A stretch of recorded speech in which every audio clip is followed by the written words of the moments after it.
Dumating na ang pinakahihintay ng mga factory worker. Hi guys! Ako nga pala si Divine, ang factory worker dito sa Subic na pinatatag ng panahon pero pinatamad ng sitwasyon. At naniniwala sa kasabihan kung kaya ng iba, edi ipagawa mo sa kanila. So for today's video ay sumapit na ang petsa kung saan ang pinakahihintay ng mga empleyado ay syempre ang sahod. At dito nga ay nag-withdraw ang aking sis at talaga namang may paggiling pa na akala mo talaga madadagdagan pa ng ATM machine ang ilalabas na pera bukod sa sahod niya. Ay sis, kahit maglupasay ka pa dyan, hindi yan maglalabas ng pera na sobra pa sa winidraw mo. At dito ay si Red Butterfly naman ang nag-withdraw. Si Course pala kasi naman pula ang buhok. At akala mo talaga miyembro si sis ng Laban Bawi kung makasayaw. At syempre ako na ang next. Aba ay sabag pa lang at makatindig ay akala mo siya yung hold up sa mga nag-withdraw. Abay hindi, syempre sumahod din ako. Diyos ko, ito yung ayaw ko i-vlog sana. Baka isipin na naman nila paldo ang sahod ko. Tapos kapag napanood, hindi pa nangangamusta, uutang na. Abay kamustahin nyo naman kung may natira pa. Siyempre meron pero hindi naman kayo kasama sa budget ko. Argat sinayawan ko na din ang ATM at baka hindi naglabas ng sobrang pera kay sis. Ang ATM sa akin ay maglabas. Malay nyo may favoritism. Ay ayan, ninamnam ko muna ang sahod at mahawakan man lang ng buo. At isanghay mo na dyan kay Ate B. Tirahan mo yung kasunod mo ha. At mahusay itong taga-video ko na kunan niya pa yung mga kaibigan na naghihintay sa kanya. At after nga mag-withdraw ay naghiwa-hiwalay na kami. Ako naman ay pupunta sa Circle Joy at mag-grocery ng kaunti lang. At andito na nga ako sa grocery. Siyempre ang inuna ko ay ang vitamins, ang kape. Tapos nagtingin-tingin din ako ng biskwit. Ay grabe, sofer na ang mahal ng bilihin. Ay, sana all mahal. At ito nga ang aking napili, Hansel at cupcake para na mamerienda sa recess sa company. After ko nga sa biskwit, di naman tayo sa toothpaste at close-up nga pala ang binili ko para fresh confidence ay close-up. Bikini.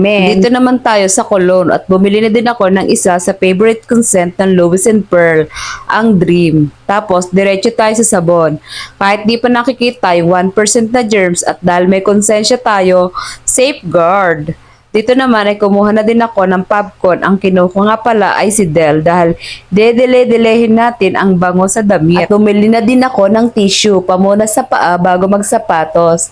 At syempre, dediretso na tayo sa cashier para magbayad.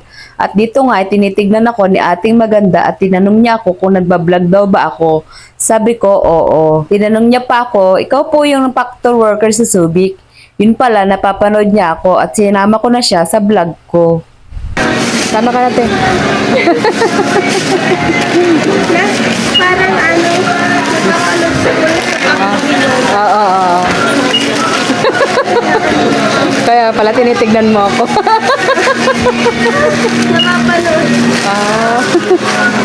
Panoodin mo, makikita mo yon. Pwedeng 32 muna. Hayag ka. Babalik mo naman yung 1,000. At thank you kay ating maganda na nakilala ko at napapanood niya daw yung vlog ko. At sana mapanood niyo ito kasama ni baby girl na maganda din. Mag-comment kayo ha kung napanood nyo. Inutusan. Bye ka na, bebe. Abangan namin dyan. Abangan mo ah.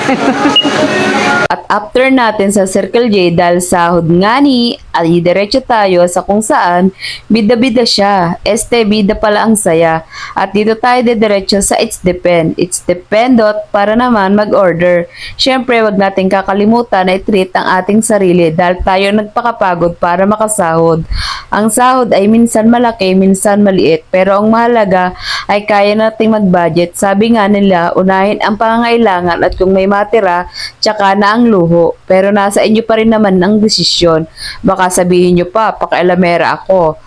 After natin makuha ang order, uuwi na tayo pabalik sa Encantadia. At bago matapos ang vlog, ay gusto ko muna i-shoutout sina Jimenez Castillo, John Ray, at Freddy Bundang. Maraming salamat po sa panonood at suporta sa mga vlog ko.